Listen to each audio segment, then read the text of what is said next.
From NPR News in Washington, I'm Lakshmi Singh. A budget battle is intensifying in Washington less than 2 weeks before the government runs out of money. Today, the GOP-led House voted along party lines to ensure the government operates through mid-December, but the bill defunds the Affordable Care Act. That idea is not likely to pass a Democratic-dominated Senate. And President Obama is also warning against allowing the U.S. to default on its debt. He spoke today in Kansas City, Missouri.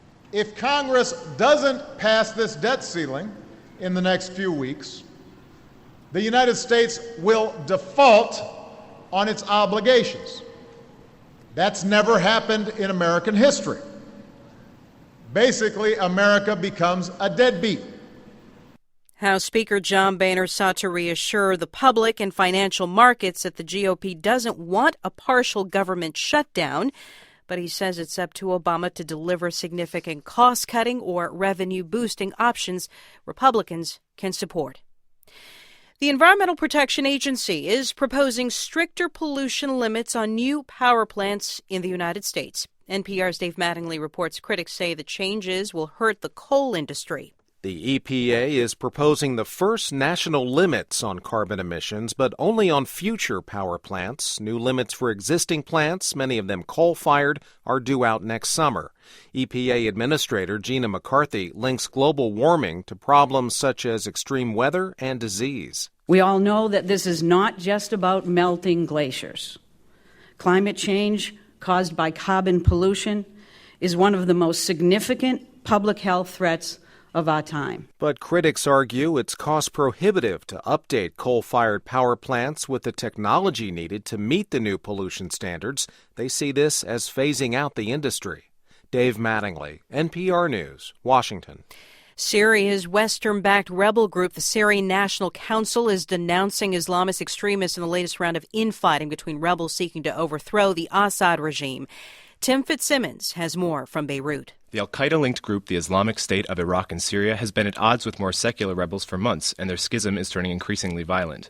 On Wednesday, Islamic State forces drove the Free Syrian Army from the northern city of Azaz on the Turkish border. The FSA coordinates with the Syrian National Council, which on Friday condemned the Islamist forces and said Syrians respect religious and political pluralism while rejecting blind extremism. The two groups have since agreed on a ceasefire in Azaz. The Free Syrian Army and the SNC have struggled to stay in the good graces of the West since many of their military gains were rolled back by Syrian government forces over the past few months. Western fears that weapons could fall into the hands of al-Qaeda-linked rebels have slowed efforts to arm the Free Syrian Army. For NPR News, I'm Tim Fitzsimmons in Beirut. Dow is down 112 points. This is NPR News. Syria has submitted its data on its chemical weapons, according to the Netherlands-based watchdog, the OPCW. It was part of a deal brokered by Russia and the U.S. that requires Syria to surrender its stockpile to international monitors after evidence surfaced that chemical weapons were used against civilians near Damascus last month. The U.S. says more than 1,400 people were killed and that the Assad regime was responsible. Syria and its ally Russia are blaming it on the rebels. Reports from Nigeria say security officials have been attacked by presumed members of a militant group who opened fire on officers searching for illegal weapons. NPR's Afebia Quist-Arcton reports a firefight in the capital comes days after another raid by suspected Islamist insurgents in the northern part of the country. Targeting Nigeria's capital, Abuja, is unusual for Boko Haram, the group that has been battling the authorities since 2009. In this latest incident, a cell of suspected militant fighters clashed early in the morning with the security forces. Nigerian intelligence sources report receiving a tip-off about the location of an insurgent weapons cache. It was while searching for the illegal arms that they reportedly came under heavy gunfire. Nigeria's State Security Service gave few details about casualties.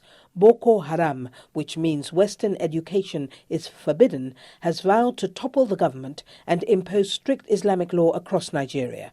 Afebia Quist-Arcton, NPR News. U.S. stocks sharply lower. Dow off 113 points, about 0.75% at 15,525. Nasdaq down 5 at 37.84. S&P 500 down 8 at 17.14. This is NPR.